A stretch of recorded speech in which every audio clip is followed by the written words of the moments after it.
నిర్మానుషంగా ఉన్న ఈ ప్రదేశంలో జనసంచారం అస్సలు లేదు. ఇక్కడ నీరు, నిప్పు, గాలి దొరకడం చాలా కష్టంగా ఉంది. ఇది ఎంత ఎత్తులో ఉందంటే ఒకసారి గమనించండి, అటువైపు చూపించండి.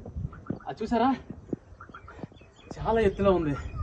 ఇక్కడ మనకి ఆక్సిజన్ దొరకడం కూడా చాలా కష్టంగా ఉంది.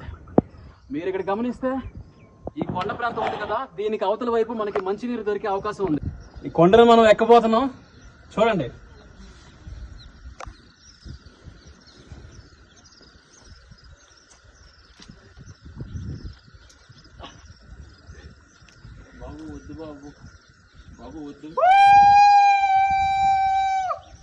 ప్రదేశం అంతా నిర్మానుష్యంగా ఉంది.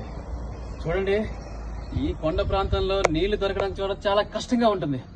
ఇప్పుడు మనం సేద తీరాలంటే ఖచ్చితంగా కొండ పైకి ఆ తూర్పు వైపు వెళ్ళాలి. ఇప్పుడే కింద నుంచి కొండ పైకి వచ్చాం, గొంతు ఆరిపోతుంది, ఏం చేయాలో అర్థం కావట్లేదు.